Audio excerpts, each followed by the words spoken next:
Yes, ab'e Lubaga tujja omukulembeze leero ali Lubaga. Tujja n'omukulembeze ab'e Lubaga engatto muzisibe. Embeera mu Lubaga yakwesunga yakweyagala nga bw'oli mu kubanga olaba awo Bobi Wine wagenda osooka okuwa olukuŋŋaana ku kisaawe Wankulukuku mu Lubaga South. Kakati Uganda Airline ennyonyi efudde nga abasaabaze bagenda, ennyonyi eya Uganda nga abasaabaze bagenda efudde. Sooka olakinge, sooka sharinge, abakulu b'ekikwatako mwetaaga mu intervening. Bano abantu balinnye omulundi guno gubadde gwakubiri nga ebeddala ennyonyi efa nga bagenda. Sooka olabe bibadde bakiranti baffe buyadde Uganda Airlines batukansolinze tebatuwadde information yonna. Tuli wano ku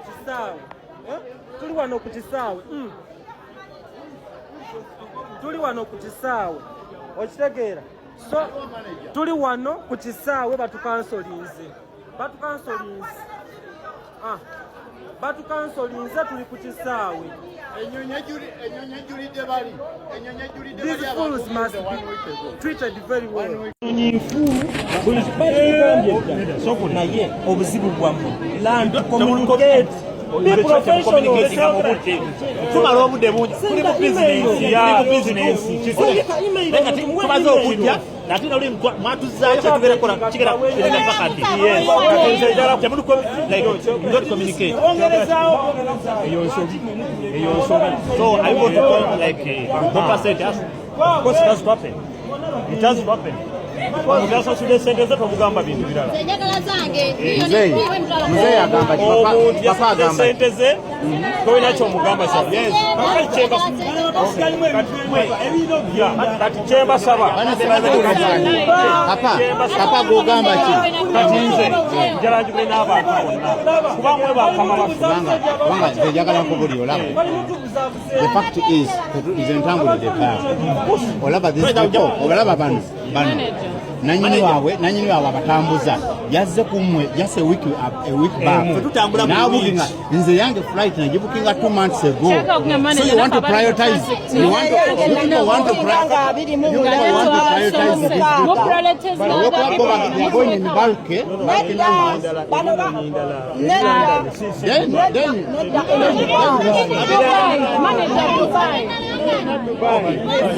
Okay, Baba Dubai. Okay, it's okay.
Bane kuno mukolo gwa president ya order enja muteketekawo omukulembeze wagenda okutuula president anateretuuka abantu abakyali wabweru abantu abakyali wali ku geeti mwenna muyingire munda president abasange munda nga mufunye ekifo.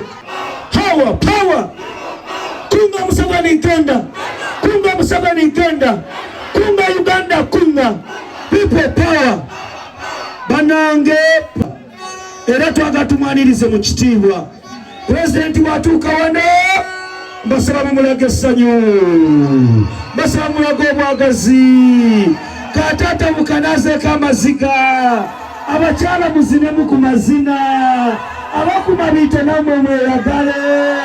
People power bawa akazina akakabi, abakyala bakumabiite mbatumiddeko mbalabe.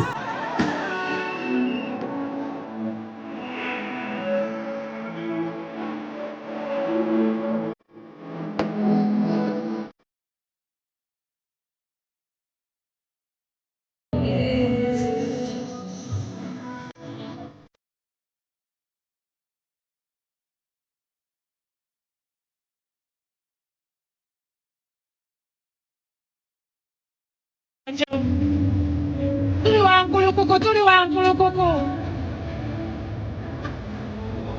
Mukitegedde bulungi. Ekyokubiri, people power. Power. People power. Power. Saba following awo tukyagenda maaso tuli wankulukuku abantu bali abakoze ku security mugendo wali emanju. People power. tuli wankulukuku People power. tapinga screen Kunga Museveni genda. abantu balabe Kunga Museveni genda. Kunga Museveni genda. People power. Can you be? wankulukuku Basaba ne bannyabo gyabategeeza ebigambo bino. tuli wankuluku Bane ku stage gyabeerewo abantu mukendeza abantu abambuka ku stage waggulu. Banange president ajja. Jatubeere ne order. People power.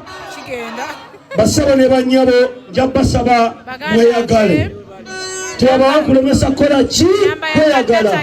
Twabawa kulemesa kola ki? Isaac Oliwaddemu okuzinira ku luyimba amazina g'oyagala.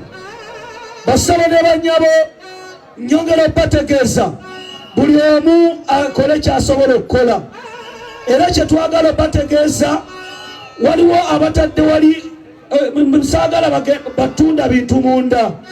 Abatadde wali omuliro omugenda kuzzaayo wabweru. Saagala bintu munda. Ekyokubiri mbasaba ffenna nja kusembeyo olutalo wakati wa Alien Skin ne Tom D bano beeguddeko ne beekuba bubinyo ki bwekyabadde bwebiti bwe byabadde. Namuje kudamu kumanyira abantu mmwe bunsanze ne bunkuba luwedde bachaka bamanyire bakyamu leero kyamani fango ne bamukuba mugenze maaso mufadde. Let's end rodo rada majini no ama kudidiz ya river okwamuka ati aliyeni beza no tom na jambo kutom atali yenye naje na itaona shiula tom ati uno utabandibwe wamita obisyo ngati okumukubona jonkera navuma tom ngama jini nani badala kumpimbi tuma mwantu ekuba antira ko bimanyi ati tuma kwa junction yao kati bonga badeli batudeni wabusa tuda machinji nabo batukanye badde batugoba apule mara gazi tukanya ku mafuta zi texture oba chi mafuta ya muke umuta femu ko business galao ati Julius wa bado Julius bado bagobe motoka bado mshibalo Julius la sanga mwango mitayani tifo kwa Sharifu kwanda yako ndako ishimani jagulo kati motoka ile wajisanze ba nono kanyama wajisanze Julio na ale bati mwibo bakoresha byamani naye asenda birwamu yemotoka yemu libadde nayo ayaka kubona mulyo okumutano ayako pale wasimbudde ngwala nenda unaona au motoka zevuze toma avuze motoka kuveyo kati mpaka mchikuwa kanda uja umugoberera otini ndanga kukwata amayinja je kiri wakati mwana basema kwanga nabali baliko ni bali batono fikiti wasokedde kwa fikiti yavunye bapikito manyo waliyo amaji ili kitu kwa domendi just rodo rada majini no nga kudidiz road ya river okwamuka kati aliyeni beza no tom neze mbade ku tom atali yeni ngaje na itaona shiula tom kati uno utabandibwe wamita obisyo ngati okumukubona jonkera navuma tom olinga amazi kati nange badala kumpimbi tufuma mwantu ekuba antira ko bimanyi kati tufuma kwa junction yao kati bonga badde batudeno wabusa batuda machinji nabo bachukanye badde batugoba apule mara gazi tukali ku mafuta zi texture oba chi mafuta ya mutka femu ko business galao kati Julius wa bado bagobe motoka bado mshibalo Julius la simanga mwango mitayani tifo kwa Sharifu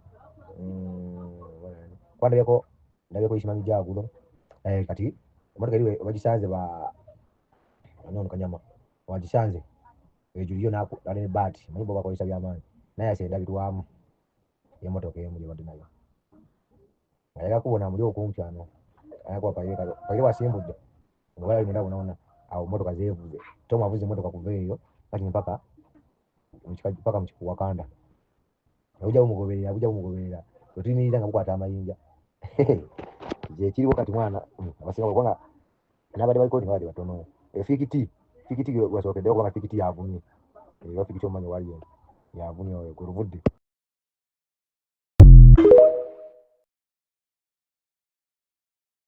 Tulina tteeka likukkiriza kuwamba nti badde manya milioni 7 kankwateko laptop eno giteeke wano kasinga kukwatako kajja kujjutu katukuvunaana musango gwa bubbi kati confiscation oba kuwamba kiri mounted to safety era ombanya milioni 8 najja n'agamba mukulu mukye madde nzize ebintu byeminonye era okwata bukwasi bwo nozingako n'omukwasa nakolaki nogenda mu kooti nowaaba mu kooti musango gwa bbanja yabulishinze n'ebiri ebintu bintu bye ebiri manyaga simanyaga